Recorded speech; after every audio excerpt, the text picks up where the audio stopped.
Une confrontation qu'ils redoutaient. Après avoir longuement témoigné hier à la barre, Isabelle et Jean-Pierre Fouillot se disent libérés d'un poids. Mais ils comptent bien aller au bout de leur combat pour obtenir enfin de Jonathan Daval toute la vérité. Moi j'étais soulagée de parler, mais ça ne veut pas dire que le procès avance. Comme a dit Jean-Pierre, et au vu de ce qu'a dit l'expert ce matin, il a la toute-puissance. Et sa toute-puissance à lui, c'est de garder encore des secrets. C'est le procès de Jonathan, on l'a dit, mais hier, lorsque vous avez pris la parole, on a eu le sentiment que vous vouliez aussi raconter Alexia, que les gens qui ne la connaissent pas, en fait, sachent qui elle était. Oui, parce que c'est ce que je dis au jour de la garde à vue.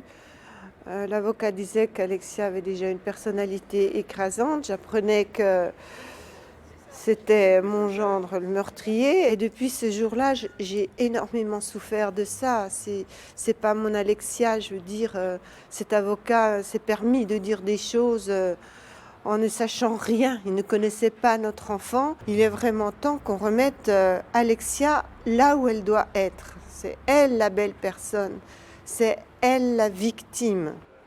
Depuis l'ouverture du procès, les journées sont longues, éprouvantes pour les parents d'Alexia.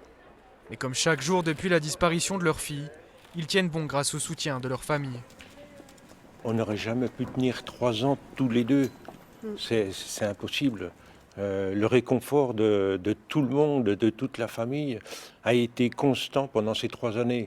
Malheureusement, nous n'avons pas pu amener toutes les personnes désireuses de participer à cette horreur de procès. Mais la famille, sans famille, On ne tient pas le on coup. ne tient pas. Avant le verdict qui pourrait être prononcé dans la soirée de vendredi, Isabelle et Jean-Pierre Fouillot espèrent pouvoir s'adresser une dernière fois à Jonathan.